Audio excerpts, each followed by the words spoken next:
Mga kababayan ko, magandang gabi po sa inyong lahat.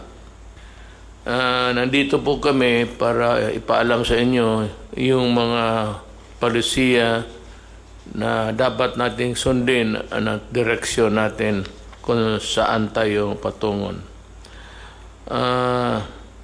Lahat na ito po ay ginagawa namin, believe me, because the interest of the nation calls for it, demands for it actually. I have to be productive as president. And in order to do that, I have to go around and look for myself the situation all throughout the country. That is the job of the president, seeing to it that the republic is well guarded and the welfare of the people is the highest concern. Itong klase po, nandito si Secretary Briones. She will tell us what is her policy and what are her plans for the studentry, mga estudyante. She's here to explain to you, and maybe isali ko na yung deadline ng tuition. Yung tuition ho sana, I hope that you'd allow a staggered payment or installments lang po sa mga eskwelahan. And for those who have really nothing to come up to sa bayaran,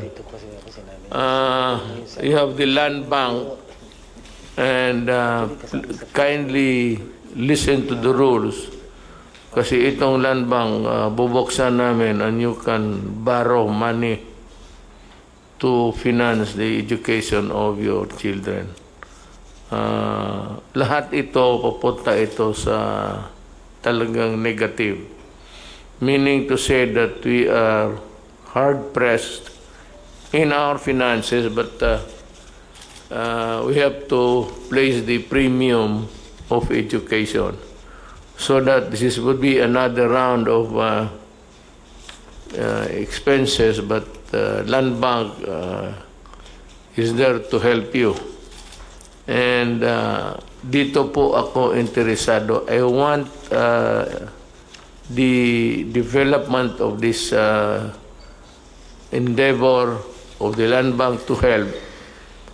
Gusto kong malaman na matutupad talaga. So maybe I will require a report every day of how it goes, how it would present itself to the public once it is available. And you know, the NCR will now be placed under the general community quarantine, or the GCQ, starting June 1. Davao City will remain GCQ rather. And the other areas under GCQ, ano itong ating task force, the regions that would remain under GCQ will be regions 2, 3, 4A, and Pangasinan, Albay. Yan sila until we have reviewed the general situation. We are not happy to put you in this place, but after review, maybe we can. But just let me tell you today that of those who are of late infection or those arriving in the country, we have a spike of about 5,000. Secretary, 500 rather, sorry, 500 lang. and Secretary Duque will expound more on that. The rest of the country will be placed under modified general community quarantine. Again, the rest of the country will be placed under modified general community quarantine. That is very clear now. In other areas, it will be again on a piecemeal basis, depending on the viability of the place to meet the challenges of COVID. But from time to time, Secretary Roque would give us the places where there will be changes. The opening of the airports. I have asked Secretary Tugadi, and he will have his time later to explain what are his plans. We would like to know, sabay-sabay tayo. Then dito sa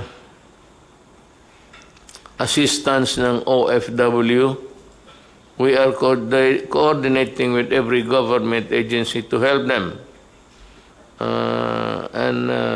Sana po hindi na ito maulit yung there was this stranded Filipinos not knowing where to go and when, and we decided immediately that they be returned to their home provinces. Nangyari po ito, halos sa kanila nakauwi na.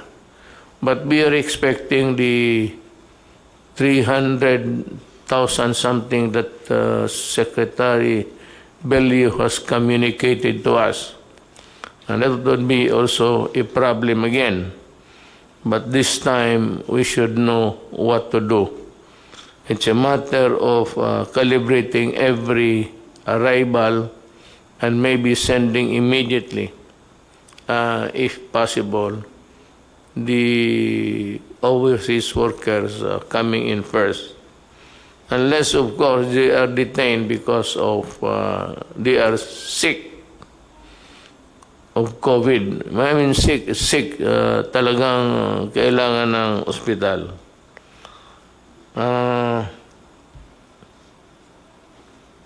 Dito naman sa let me appeal to itong mga landlords, the owner of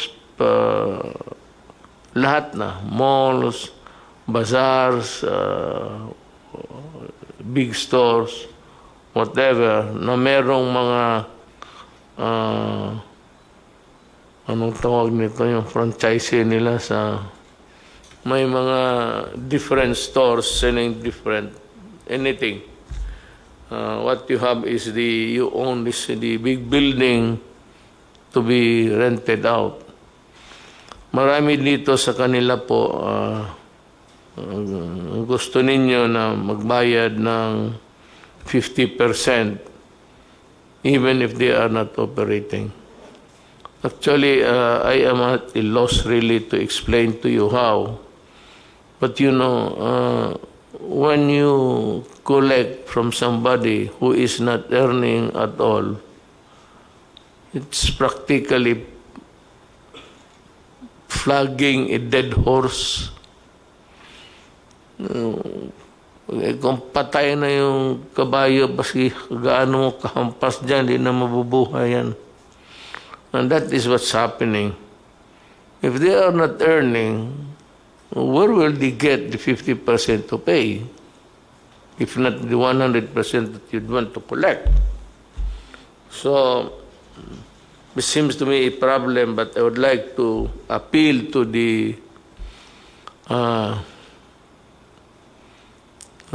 owners of the buildings, of the malls and everything.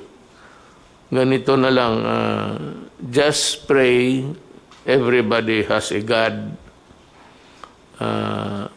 just pray that the vaccine, ang target nila is September. September, I think China will be able to distribute, if I'm not mistaken, and the other countries are catching up. Everybody is at it, so they are really trying their very best. Kaya lang, itong China, hindi ito hambog, wala itong ere, but they you know, they work, and I'm very sure that they will be the first one of the countries that would be able to come up with the vaccine. Ang atin ito is yung mga rental sana, balikan ko, should be a matter that should be addressed by the DTI, and there can be some sort of an adjudication process to fix this problem. Ako naman nagikiusap, nagmakaawa, dahil nga talagang if you're not earning, how are you supposed to pay? So maawa naman tayo sa mga kababayan natin. Let us help one another. If it does not really spell bankruptcy sa inyo, tiisin na lang ninyo with nothing except your savings to tide you over. Baka sakali makatulong yung appeal ng gobyerno. Remember that the nation is still, the entire nation is still under quarantine. Let us move to the so-called new normal as we, let's see what develops ahead. Okay, kung mayroon lang bukas, I will be the first to announce. But alam mo, remember, the COVID microbes are still in the air that you breathe, that you pass on to your fellow men if you are not ready or willing to wear the mask. It is precisely, this is the protection, not for you if you do not want it, but for the protection of the other guy. And that is why the state has every right to control your movement if you pass on a contagion to the other to the population. Kasi kung ikaw lang ang gusto, ayaw mo, and there are people who are like that, ayaw nila. And they believe that they have the antibodies to fight the coronavirus. So, the virus is there. Tapos gusto mong labanan, bahala ka. But for you to pass that virus, if you get it from one place and from another person and pass it to the other guy, that's different. That is where the right of the state comes in. So that to prevent a mass contagion, gusto namin putulin kung saan namin maputol to stop it. That is the reason of the essence of the police power of the state, to come up with measures to protect public interest, public health, public safety, lahat. Nandiyan yan. Case of peace and order, magkagulo, the state comes in. Yung may contagion and everybody is dying, falling, kasali yan. Public interest, if say, uncontrolled movement, or baski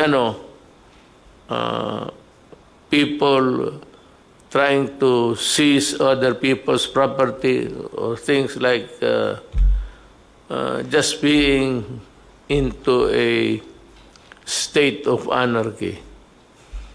The state has the right to come in and put a stop on it. It is the survival of the Republic of the Philippines. Now, this is a country of Filipinos who obey the laws. If you do not obey the law, that's your problem. Bahala ka. Good kung makasibat ka. Kung hindi ka makasibat, ay pasensya ka. And that goes for everybody. That should be made clear. Hindi kasi ng tao na they take for granted violating the law. Now we would start a program. We start with Secretary Brunez because I think that's the foremost in the minds of people. Go ahead, ma'am. Let the cameras be trained to... Thank you, Mr. President. My statement will be very short. It's based on a letter which I wrote to you after you made your statement about not allowing the opening of classes during the time of COVID. And so we are here from the DepEd to assure you that we are one with you in your uncompromising stand on the matter of the health and the safety of our learners and our teachers. You said, I will not allow the opening of classes na dikit-dikit ang mga bata. Para sa akin, bakuna muna bago andyan ang bakuna, okay na. We are saying because there is confusion and anxiety among Filipinos, families, especially the parents. We are here to state that we are one with you, Mr. President, in this non-negotiable commitment.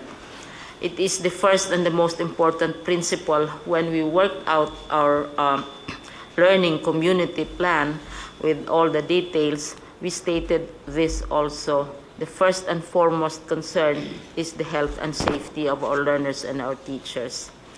Mr. President, there has been a confusion among our people who associate the opening of school with what we describe as face-to-face classes, where we are used to learners, we are used to teachers facing each other, and we are used to children going to school physically. But we are saying that there will be no face-to-face classes and sessions until we are assured of the safety of our children and our teachers. However, we also believe, Mr. President, that we can provide learning opportunities to our students without necessarily requiring them to go to school. And this we can do through what is described as blended and distant learning. Mr. President, this is not a new thing. We have many universities and schools which offer distant learning in many ways. We now call it blended learning because various approaches which are adjusted to the actual situation of the communities will be applied.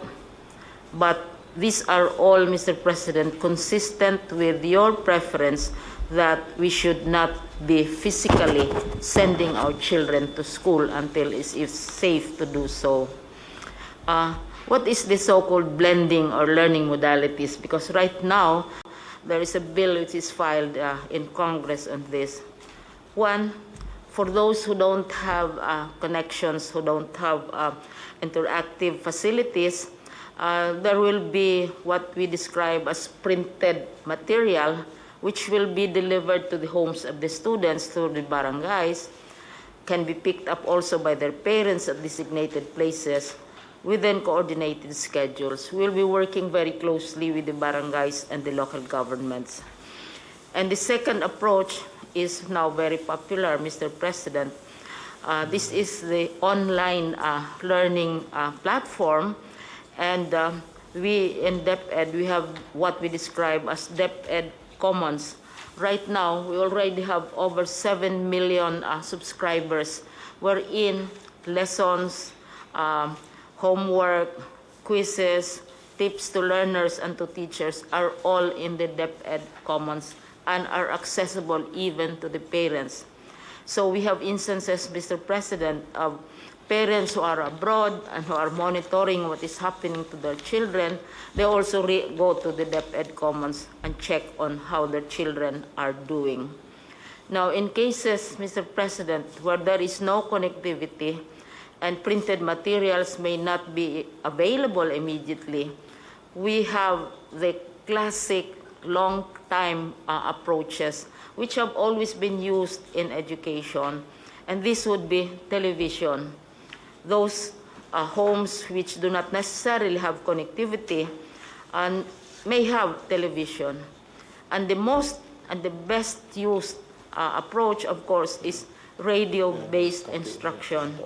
Kasi ang television, mga 1950s, 60s, radios have been around since the 1800s when it was first invented. And we know that 2 world wars were won through radio messages and not necessarily computers and so on. So yung printed modules, Mr. President, we have a description of what it entails. And then also, on the matter of online, ito yung popular talaga, it's gaining popularity, online distance learning with already 7 million subscribers. And we assume here that they have access to internet. And one worry is, how about the students and the teachers? Do they have access to laptops?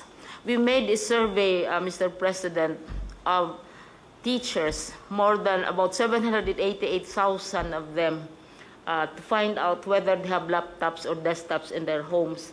More than 80%, nearly 700,000 have laptops or desktops in their homes, because teachers acquire these for various uses. They have family members abroad or friends, etc., etc.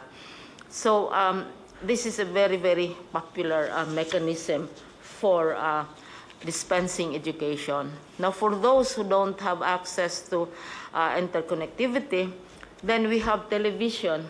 Right now, Mr. President, 15% of television time, this is provided by law, should be dedicated to programs designed for children. So there are already existing educational programs on television stations. What we need to do is to utilize these programs to transmit our curricula. And we are working out how to do this. For example, Mr. President, PCOO is volunteering its TV facilities and also IBC 13, which is radio, for the utilization of lessons through radio and television. Radio and television for those who don't have access to a computer. Now, radio-based instruction is quite popular, Mr. President, because right now, municipalities are volunteering. Usually, municipalities have their radio stations. Cities have radio stations. There are local radio stations, and big networks also have radio stations. And many of them have lessons, which yung tawag nyon is schools of the air. Mayroong mga religious groups, they give lessons in agriculture, lessons in whatever sciences over the air, because alam nila not everybody has access to television or to online computers. So ito yung ancient, pinakamatandang paraan for teaching as an alternative to face-to-face. Now, Mr. President, what we are doing in the regions is, the regions are different from each other. Some regions have many islands, some regions have many mountains, some regions have interconnectivity, and so on and so forth. So what our regions are now doing is to translate our curriculum from curriculum for lecture, the teacher lectures the children for long periods of time. It has to be translated, one, into digital modes sa platforms natin, into television programs, because children have to be taught through in a different way. Iba yung effect ng television programs because their attention span can be very brief as well. And then also converted into radio scripts. So this is where much of the work is now being concentrated. What we are saying, Mr. President, is that we fully and completely support your stand that our children should not be exposed to the dangers of COVID-19 physically, but we are also offering opportunities for them to continue their studies and their learnings. And some people ask, are we prepared? What we are trying to do, Mr. President, are not really new. Hindi naman to bagong invento, because distance education, many universities have distance education programs. Many local governments have radio stations. We are utilizing existing ways of communication without necessarily requiring our children to go to school. So they can still go to school, they can still study, teachers can monitor them as well as their parents. So ito yung namin, Mr. President, which we would like to share with you, and we seek your approval of our alternative ways of learning, which are already existing right now. And these are being done by many schools, but this time, mas malaki ang emphasis because we are now shifting to less physical, face-to-face classes. But education will continue, Mr. President. Thank you.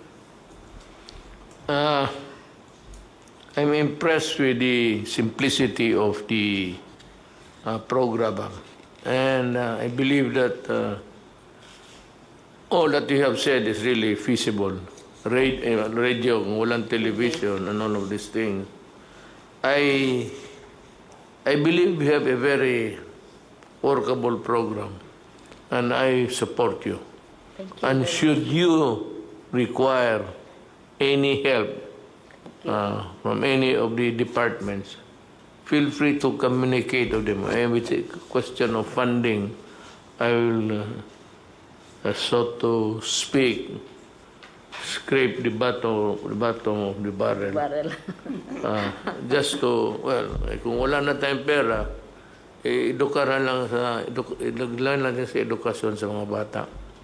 We will have to forgo many things along the way because of what happened. But education, I think, if it is compromised, it should be negligible, so that it should go on, because the future of this country depends on how we educate our young people nowadays. I agree with you in this program. I support you.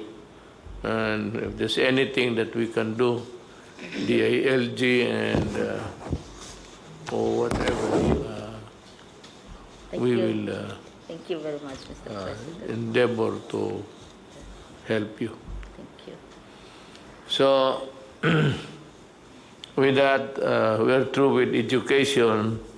I would just like to announce to the public, as of today, we have a total number of COVID cases of 15,588.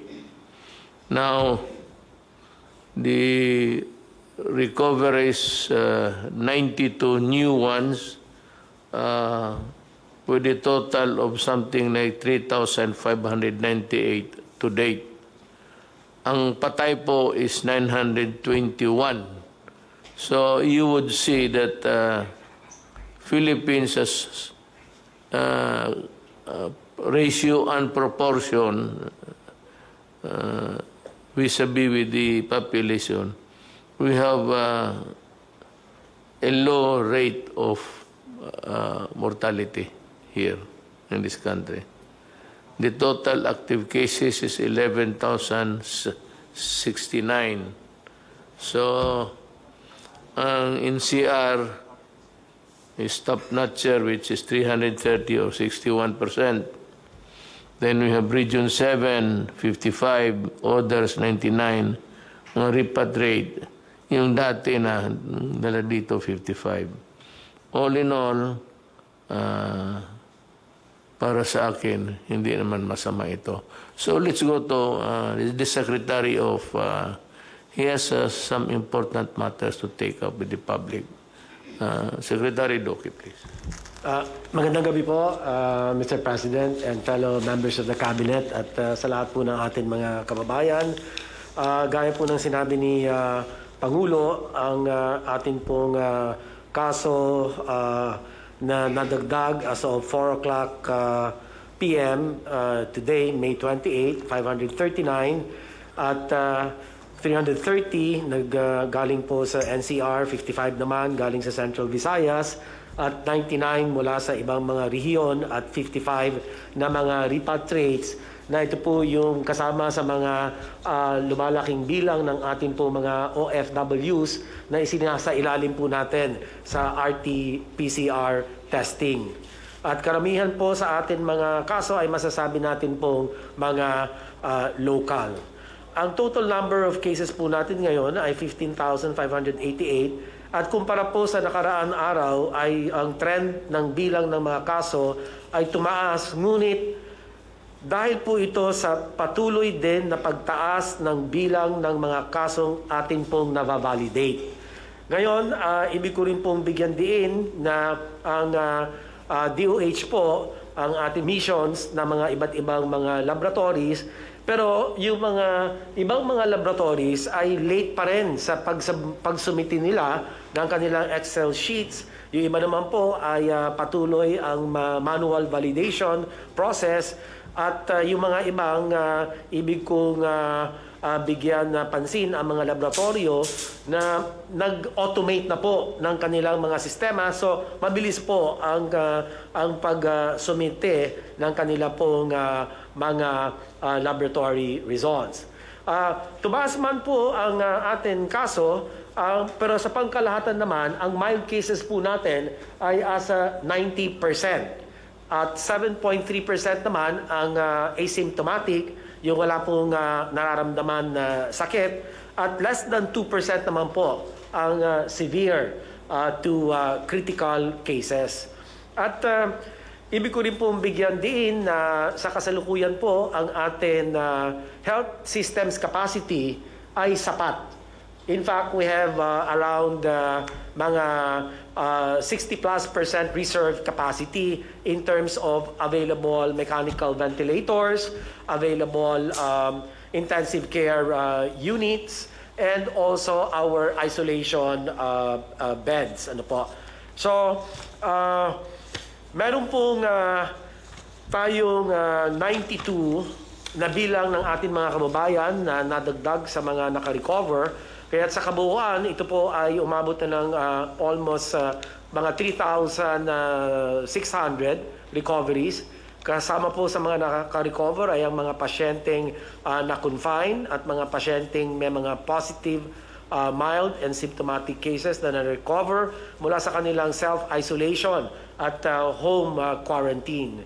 Ngunit malungkot po kami na meron po tayong mga 17 na mga kababayan na dagdag sa bilang ng atin mga pumanaw dahil po sa sakit na COVID-19. At kami po ay nakikiramay sa mga pamilya na ulila bunsod po ng pagpanaw ng ating pong 17 mga kababayan. Yun lang po, Mr. President, ang akin update po. Maraming salamat, sir. Thank you, Secretary Duque, for that report. I hope that the public is able to grasp the whole of the dimensions na binigay ni Secretary Duque for your information. Now I'd like to call on Secretary Tugade if he has something to say about the airports and other, not only the airports, but other means of transportation under your department. Yes, Mr. Mayor, magandang gabi po. Let me predicate what I'm going to say and present by saying that while the mandate of the Department of Transportation and Kagawaran ng Transportasyon is to provide transportation, mobility, and convenience amongst its population, it is now also vested with the responsibility that the Department of Transportation must help in preventing the spread of the coronavirus. This having been said, the approach of the Department of Transportation is partial, gradual and calculated, and more importantly, by phases. Kaya nga ba't kung ang tatanungin, ano yung gagawin ng Department of Transportation in transitioning from MECQ to GCQ? Allow me to state and addressing immediately the query of the Mayor in saying ano mangyayari sa mga paliparan sa mga airport. Ganito po yung polisiya na gusto naming mangyari sa paliparan at airport. Una po, ngayon ho concentrated yung international landing and takeoff doon po sa NAIA 1, Terminal 1, 2, 3, and 4. Ang gagawin po namin once we transition from MECQ to GCQ is to expand the international aviation gateways to include Clark, Cebu, and Davao. Mahalaga hong sasabihin namin na as we expand the international gateways, aviation gateways, kaakibat ho nito yung plano namin magtayo ng mga test laboratories. Meron na hong matatapos na laboratory testing sa Clark, meron na hong matatapos sa Cebu. Ito po, pag nagawa ito, mahalaga ho ito. Kasi kung darating ho yung mga pasahero from international sa mga primary gateways na ito, kailangan ho yung testing facilities nandoon. Kaya nakakapit bisig ho kami sa Department of Health saka sa Red Cross na kung saan mapadali yung accreditation ng mga laboratories na to. Mahalaga ho na sabihin na while we put up the testing laboratories, there are already accredited hospitals which can do the testing in Clark and in Cebu. Kaya nga ho, kung wala pa yung accreditation ng Red Cross or ng DOH, pwede na hong gamitin yung mga paliparan na to. Hangarin po namin na kung sa pag-umpisa ng transition from MCQ to GCQ, hangarin po namin na every 1 or 2 weeks, dagdagan yung international gateways para mapasama yung Zamboanga, Iloilo, Bacolod, and Bohol. Mahalaga ho ito kasi this is one way of decongesting what is happening right now at NAIA Terminal 1, 2, 3, and 4 and putting it in the provinces and region. Bear in mind that we are an archipelago and therefore it is imperative that we spread the aviation centrum of operations to other parts of the country, other parts of the region. Kaya nga ho gagamitin ito. Ngayon, ito po yung international. Kaakibat ho nung international ay yung domestic operation. Ialaw po namin na magkaroon ng domestic air operation doon po sa GCQ to GCQ. Mahalaga ho ito pagkat gaya ng sinabi ko, tayo ho ay isang archipelago. Kaya nga ba kung magkakaroon tayo ng operasyon sa Mindanao at Bisaya, hindi ho natin ililimit na magmula at magsimula sa Central Luzon yan. Meron na hong Visayas and Mindanao. And we will start what I call, Mr. President, Mayor, Sir, yung tinatawag namin na hub and spoke operation. HUBSPOKE, na kung saan, kung darating yung mga malalaking sasakyan sa mga probinsya, magkakaroon ho ng domestic operation yan. In other words, gusto ho natin na magkaroon na ng hubbing operation sa mga probinsya at region natin nang sa ganon, ma-spread yung aviation potentials at maitanim yung punla para sa tinatawag natin not only of domestic mobility but more importantly and so yung domestic tourism. Ito po, Mayor, ang general approach sa aviation.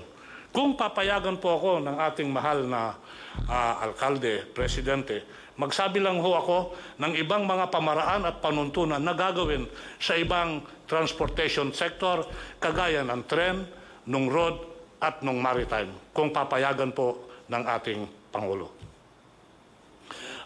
Sasabihin ko ho, kung tayo magta-transition from MECQ to GCQ, on the first day that we transition and it's put into effect, we can already put into operation our train and rails operation. Habang nag-uusap po tayo ngayon, nagsisimula ang ating mga tao sa railways at railways na kung saan sinisimulate nila kung paano maumpisa to. Sabihin ko na lang ho, namarkahan na yung bawat upuan, namarkahan na yung bawat ali, namarkahan na yung pagbili ng ticket, namarkahan na yung queuing. Handa na ho ito. Pag sinabing Lunes, handa ho kami sa Lunes. Bagamat sasabihin ko antemano, huwag i-expect na yung operation ng tren is 100%. As I said, we have to balance our mandate to provide transportation with our responsibility to help in the spread of the virus. Therefore, the capacity will also be limited, gradual, and calculated. It will be an average of 10 to 12% sa LRT at MRT. Doon sa PNR ho, ang capacity mga 35%. Ngayon ho, para maayos ito, sabihin ko na lang ho, part of the future efforts here, ito po ang sasabihin ko. Matatapos na ho namin yung pagpalit ng release ng tren sa MRT3 by September of this year. Ano ho ang ibig sabihin nito? Ang ibig hong sabihin nito na pag umandar na yung MRT3 sa kabuuan ng kanyang pagdagusdos at maayos na yung tren, yung average headway ho natin na 5 minutes, mababawasan ho yan. Yung kilometers per hour travel time na ngayon 30 kilometers per hour, by December ho, Mr. President, target po namin na yung speed magiging 60 kilometers per hour kasi nabago na yung release ng tren.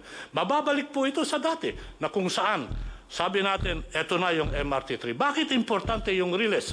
Importante yung release sa katren pagkat kasi ho, Mr. President, massive ho ang pasahero nito kumpara sa modernized jeepney, sa Grab, sa taxi, mas madami ho dito. Kaya concentrated ho kami dyan. Ngayon, to augment, because limited capacity yung takbo ng tren, meron ho kaming tinatawag na bus augmentation system. Yung bus augmentation system, ganito po yon in generic terms. Ikakasaho namin yung operation ng tren with a bus operation following the same line. Para nang sa ganon, ma-achieve natin more or less yung tinatawag na volume of passengers that move. Ngayon ho, mag-i-introduce ho kami ng bagong pamaraan. Ito hong bus augmentation system ay magkakaroon ng tinatawag na dedicated lane sa EDSA, mid-lane. Ibig sabihin, may tatakbo ho dyan na bus. Sa umpisa ho, kasi sinabi po natin, gradual, calculated, and partial. Ito ho, baka gamitin ho muna namin dyan, Mr. President, mga 300 to 500 buses. Sasamahan ho yan. Pag nagawa ho ito, i-increase po namin yan. Maalala niyo ho yung LRT na nasiraan ng 3 istasyon na hindi pa mag-ooperate ngayon? Lalagyan ho namin ng bus operation yon para yung 10 stations ng LRT will be put in operation with the combination of rail and bus. Meron hong bus augmentation system, babaguhin ho namin ng EDSA. Sasabihin ko na rin ho, yung gagawin nating landscape sa EDSA. Ultimately, magkakaroon po tayo ng tinatawag na bike lane na kung saan nakikipagkapit-bisig kami sa MMDA at the Department of Public Works para maumpisahan at buhayin ulit yung tinatawag na bicycle lane. Pag ito ho na-prove sa aming eksperimento na kaya, gagawin ho namin yung istrukturang permanent. Sabihin ko lang ho na yung bicycle lane will not be limited to EDSA. It will be limited to parts of the country if it works. Ngayon ho, ang component ho ng road sector, kung o-operatein mo yung red sector, ano naman ang mag-ooperate sa kalsada? Nasabi ko na ho, yung bus augmentation system. Ma-ooperate ho yung P2P, point to point. Wala hong stop yan. Ibig sabihin, itong P2P, sasama sa dedicated lane, sa agos ng dedicated lane. Nandiyan dyan po, yung tinatawag natin na yung Grab sa taxi, pwede hong mag-operate yan. Sabihin ko na lang ho, Mr. President, alam niyo ho ba na uumpisahan natin part of the new normal? Magkakaroon ho tayo ng digitalized operation sa taxi, sa bus, na kung saan merong cashless transaction, again, to help prevent the spread of the disease. Ito na ho yung mga card system. Ginagawa ho at gagawin ho namin sa taxi at sa mga modernized jeepney at sa bus yan. Part of the digitalization program, without oversimplifying, but just to show to our people who are listening and watching, meron ho tayong digitalization program. Alam niyo ho ba, yung lisensya ngayon, pupunta ka sa LTO, doon mo kukunin. Ngayon, minsan yung address nila, problema ho yan, hindi totoo. Nagkakaroon ho kami ng online issuance and application. In addition to that, yung mga lisensya at plaka, yung renewal ng plaka at lisensya, hindi ka na ho pupunta. Plano namin sa LTO offices. I-deliver ho yun ng courier. This is one way also of making sure that the addresses dun sa mga na-issue ng lisensya ay totoo. Kasi ang nangyayari ho ngayon, pag nagkakaroon ho tayo ng problema sa kalsada at hahanapin mo yung address, wala ho doon. So meron ho mga programang ganon. Sasabihin ko na rin ho, part of the digitalization na ginawa na namin even before the COVID is the robotics. Meron na po tayong robot sa LTO. Sila ho yung gumagawa ng plaka. So ito ho, mga gagawin natin. Ngayon ho, kung mararapatin, Mr. President, let me say a little bit about maritime. Dalawa ho yung programa na ginagawa for the first time during the term of President Duterte, Mayor Duterte. Una ho, electronic ticketing system. By December, pwede ko nang umpisahan yan because now it's on a test run. Ano ho ibig sabihin nito? May ticket na ho pag sumakay ka ng mga mga maritime vessels. Mawawala ho dyan yung scalping. Mawawala rin ho dyan yung overloading kasi ticketed na. Yung ticketing, online ticketing, gagawin din ho yan sa tren. At ginagawa, of course yan, sa aviation, gagawin ho sa maritime. So magkakaroon ho tayo ng online ticketing for the first time. Mabubuo ho natin yan by December. Para sa ating mga kababayan, nandito ho yung sinabi kong palamigan ng bayan. With the problem on COVID at yung sitwasyon at lack ng storage ngayon, yung magsasaka, yung mga mangingisda, nasisira ho yung kanilang tanim at pangisda kasi walang storage. Ang ginagawa po namin, Mr. Mayor, Sir, is linunsad ho namin yung palamigan ng bayan. Ito ho yung cold reefer na kung saan pinapadala namin ito sa mga komunidad na municipality na merong nangingisda at merong nagtatanim para matulungan yung kanilang pangingisda at ang kanilang pagtatanim, binibigyan ho namin sila. Nakadistribute na ho kami, 11 reefer containers. Plano ko ho, pagdating ng Hunyo, I know it's a tough order to my people, but I'm pushing them. Gusto ko 2 container a month para mapalawik yan. Then we can help di magsasaka and di mangingisda.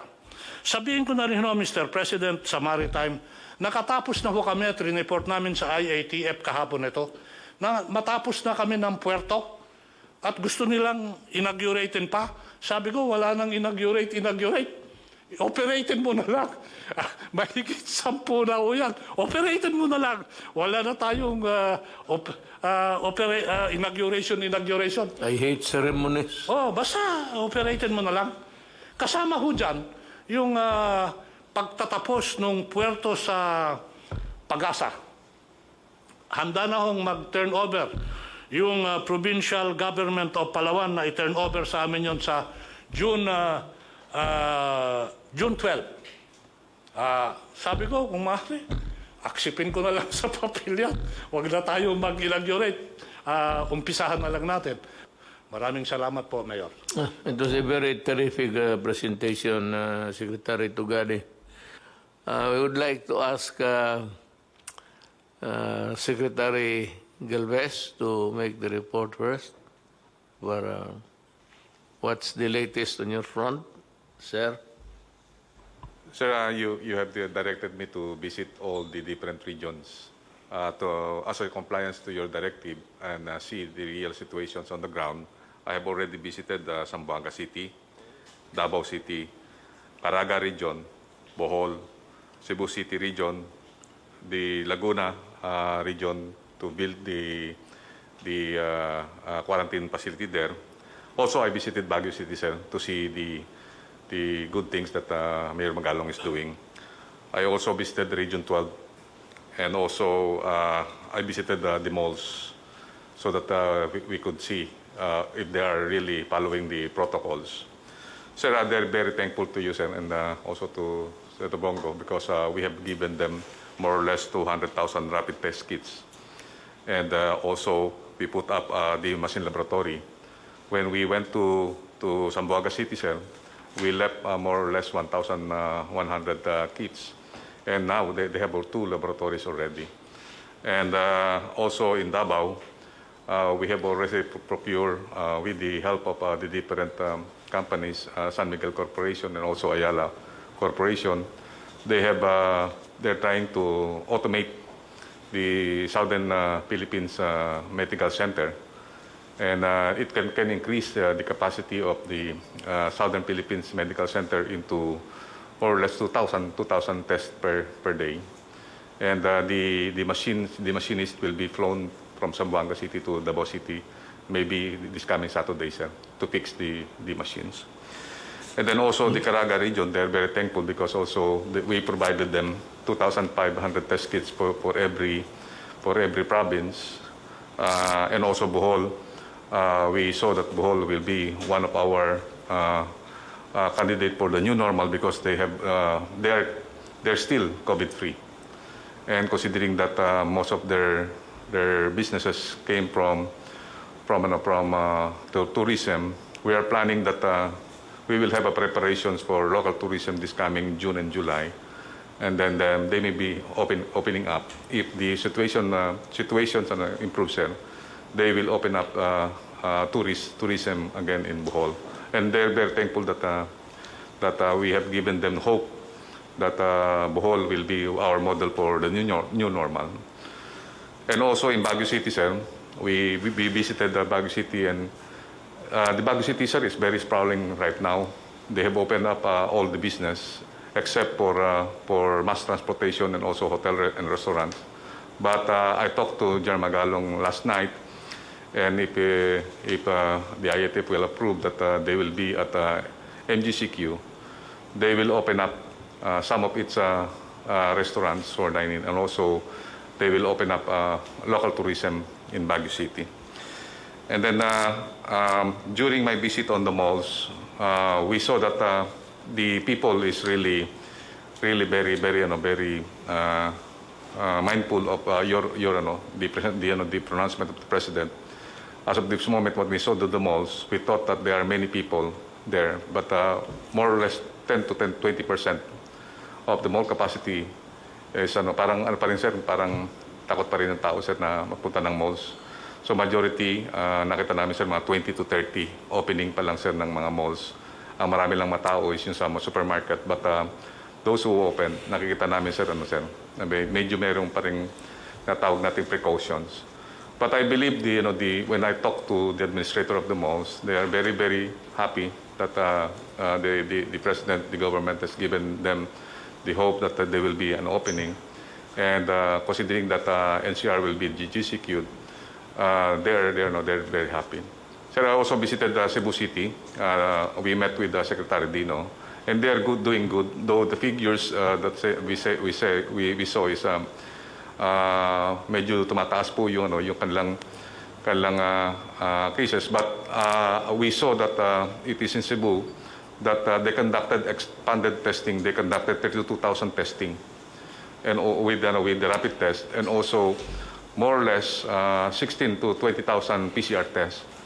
And they say that they are prepared for the GCQ, considering that when we met all the businessmen there, and they're very happy that we visited them, and they are preparing for the opening of business because they already lost a lot during the CQ.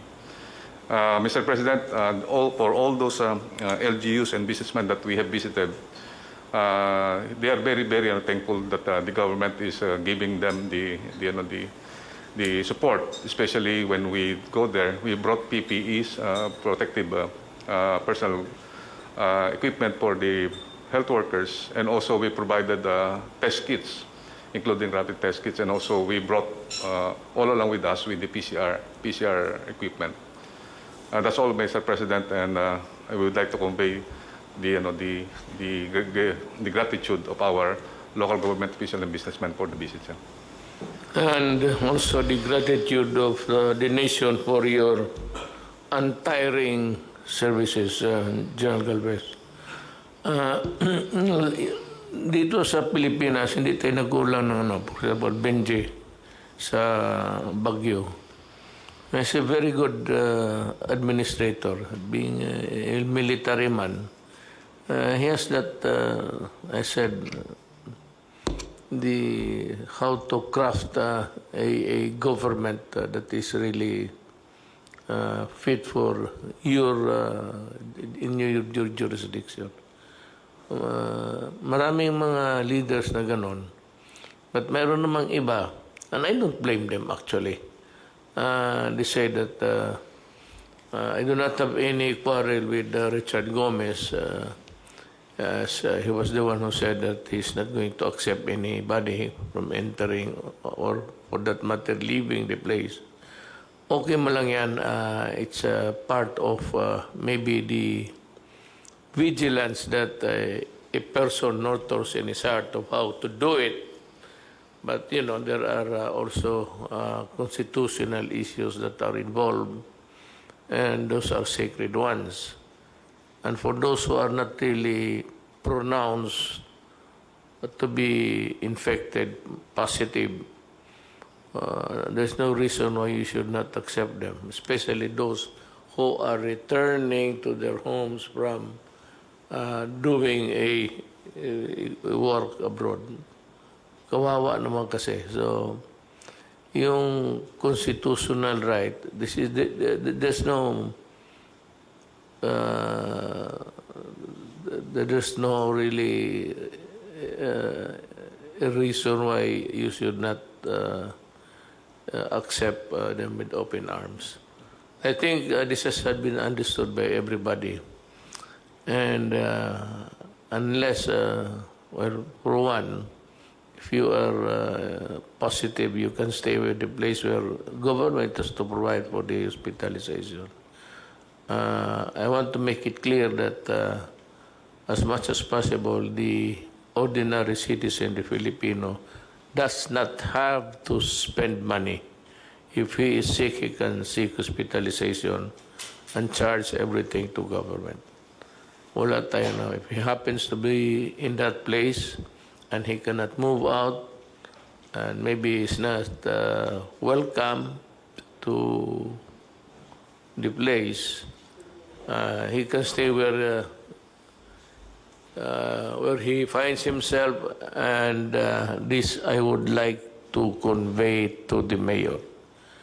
Help anyone, not even Filipinos, foreigners, who are in your place and who go to you or who goes to the municipal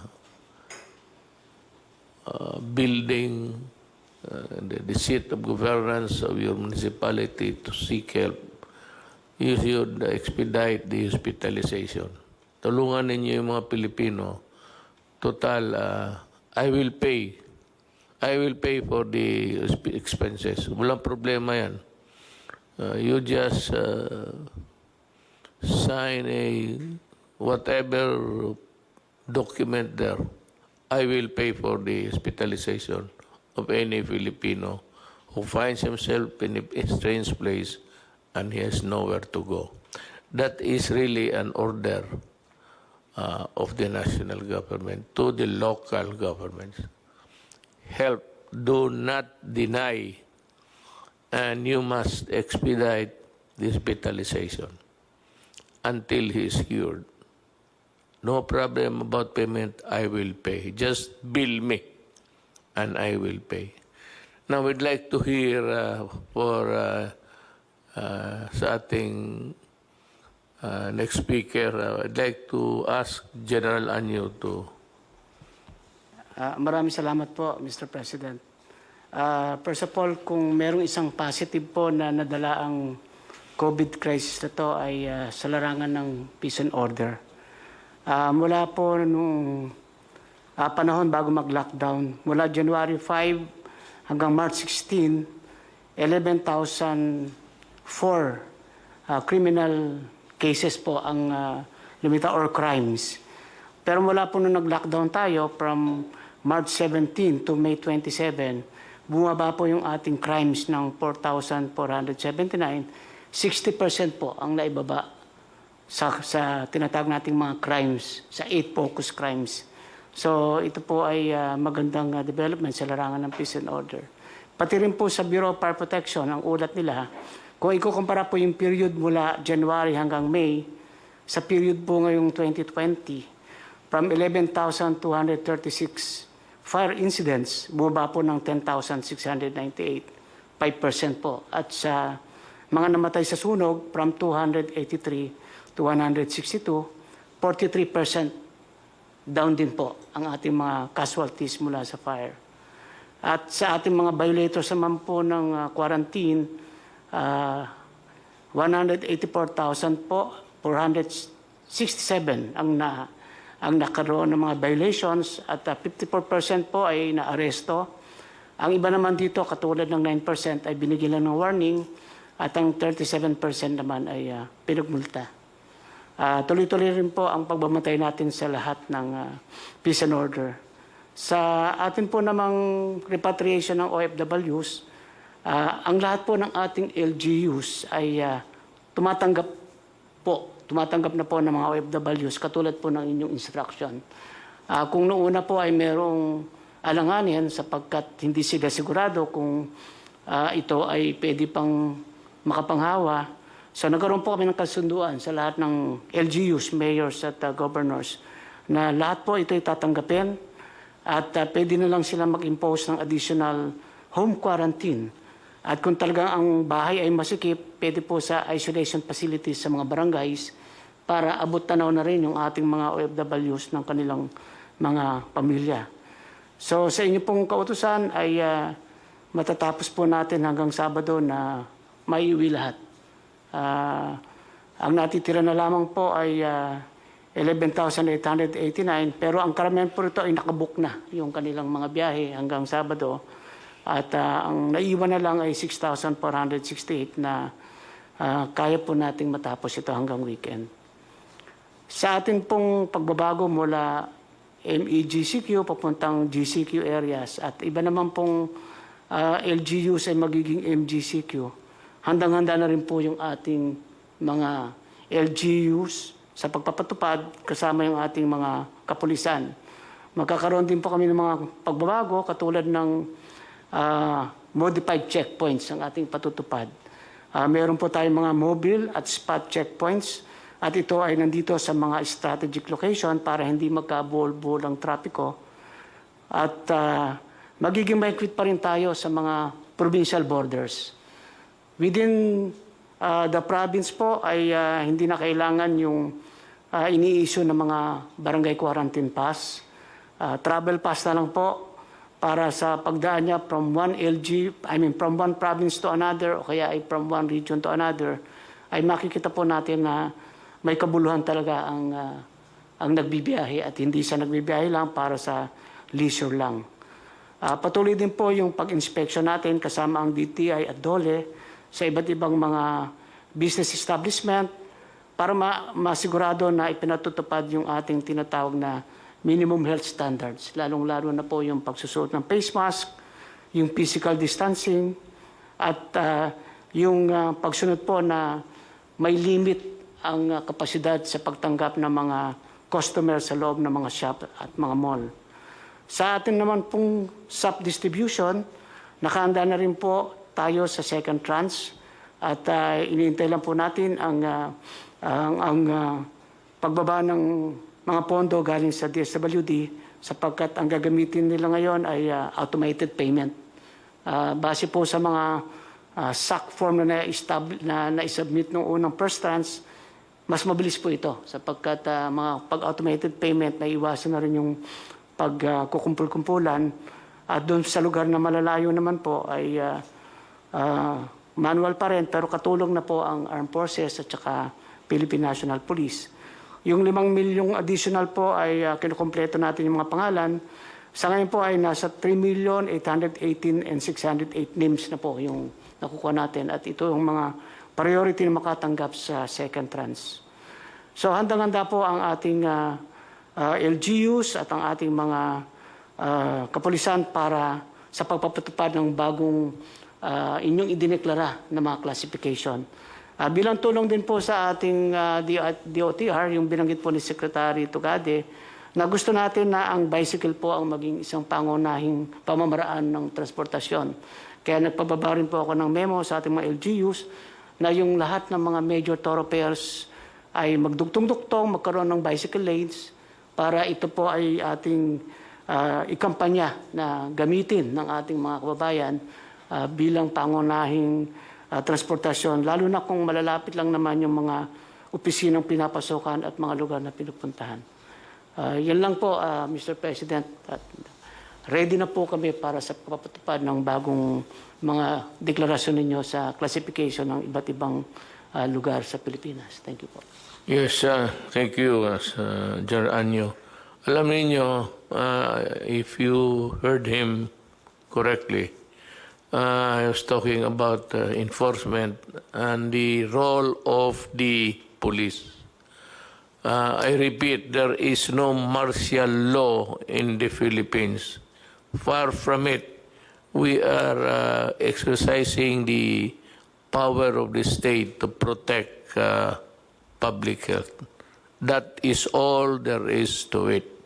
Now, because sometimes enforcement can be a very tedious process in explaining to the ordinary citizen, please understand that these are things which we have to do because it is needed to be implemented. Yun lang po, huwag kayong matakot that there will be no arrest, detention or anything. It's purely, if at all, if there's any intervention or interdiction done by the law enforcement agencies. Pati yung military, the role is just to implement the law. They are called upon to assist the civil government. Yan lang ang trabaho na. At makita ninyo, we are progressing at a very fast rate because we were able to put in place the rules to be followed when COVID came in like a storm from the outside. Now, for our last speaker, I'd like to just give the floor to General Lorenzana. Maraming salamat, Ginoong Presidente. Ito po ay dagdag lang sa mga ulat nila General Galvez at saka General Anyo tungkol dito sa mga ginagawa natin sa mga OFWs. Yung pong utos ninyong magpa-uwi tayo ng mga 24,000 OFWs na nasa Manila, ay natupad po. Saka nalampasan pa po natin yung bilang na yon. Ang ating naipa-uwi ay 26,590. As of last night, meron pang mga OFWs niyan, kasama na yung mga bagong dating, na 77,569. Ngayong araw na ito, umalis na, umuwi na yung 3,597. Meron pa titirang 3,972 na pwede na makakauwi nitong linggong ito. Mr. President, yung ating sistema ay naayos na natin. Medyo nagkabuhol-buhol ng una dahil marami tayong mga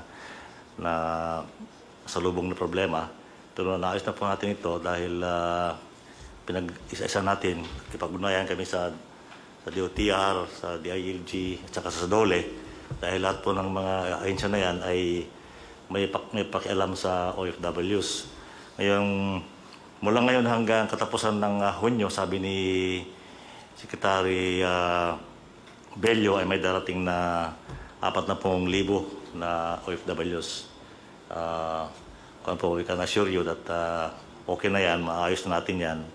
And we ang target po namin ay hindi magtatagal na 4 na araw yung mga OFW rito at makakauwi na sila. Ngayon, kung matutuloy yung balak ni Secretary Tugadi na bubuksan niya yung mga ibang international gateway, ay pwede na nating idiretso yung mga mga OFW sa darating at saka seafarers, yung pong nagkatrabaho sa barko, at doon na sila mag-testing. At least malapit na sila sa mga pamilya nila, hindi na sila malulungkot kung sila ay nadadalaw ng pamilya nila, kung naka-quarantine man sila.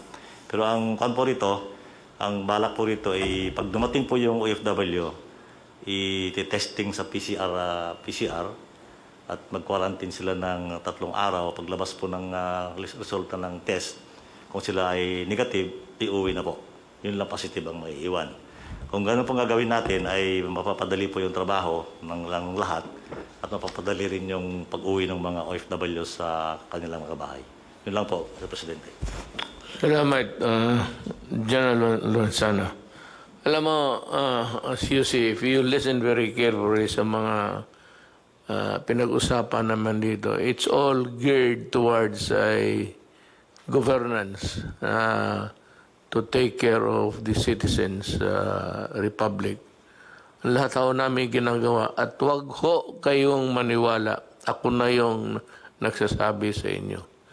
Yung mga test na yung sabi nila yung they unfairly drag the name of Secretary Duque. Hindi ho totoo yun. Ang nagbili noon, ang budget, pati yung Office of the President mismo, sinadya ko yun para madali. Tinanggal ko nga doon kasi overwork na ang Health Department. Ginawa ko yun para mabilis. Itong mga bidder na ito who offered a lower price never participated in the bidding. At ngayon yung matapos na, yun ang nagreklamo, offering a lower price, hoping that you would ignore the bidding and go for their price. Ito yung mga gago na ito, when they were first approached, mahal. Ngayon, may bidding, hindi sila sumali. And suddenly after that, and may I inform the Senator Drilon and Ping Lacson and everybody, ganon ang nangyari. We will have a report coming your way, and that is the stand of the Office of the President. Kami ho ang nag-utos niyan na dito na sa budget para pag-release na pera madali, diretso na. It so happened that we have some talagang mga bullshit na tao at kayo't pa maniniwala ka agad, you better wait for the official report, at least for respeto. Little respect coming from the Office of the President kasi sinadya ko yan. Right at the beginning, you must have heard, sinabi ko, itong pera na ito at binigay ng Congress, wag na wag ninyong gamitin. I said, I even used the word, do not fuck with it. Kasi sabi ko, emergency ito. Itong mga bidding, for as long as we are in a democracy, at sinasabi ko na nga ho sa inyo, tanggalin ninyo yung lowest bid. The lowest bid is the culprit of all corruption, be it national or local. Tanggalin ninyo yan, maghanap kayo ng ibang paraan.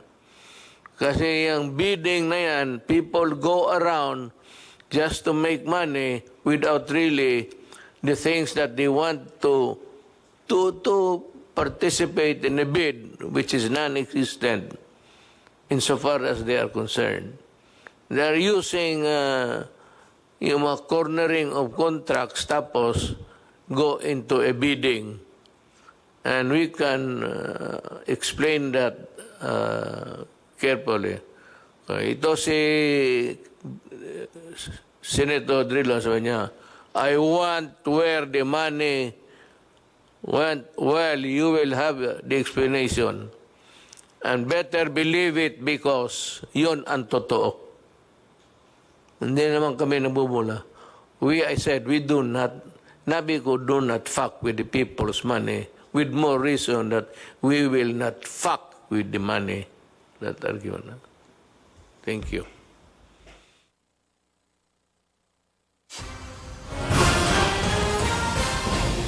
At yan po ang naging press briefing ng Pangulo kaugnay sa COVID-19. Sinabi ng Pangulo na itataas na sa General Community Quarantine o GCQ ang NCR maging ang Davao City simula sa June 1. Ang lalabing bahagi naman ng bansa ay nasa modified GCQ. Pero ang Regions 2, 3, 4A, Pangasinan at Albay ay mananatili sa GCQ. Sinabi pa ng Pangulo na ang inaasahang COVID-19 vaccine ay malamang daw sa Setyembre dumating at sa pamamagitan niya ng bansang China. At yan ang ating live coverage. Ako po, si Lala Roque, buog puso para sa Pilipino.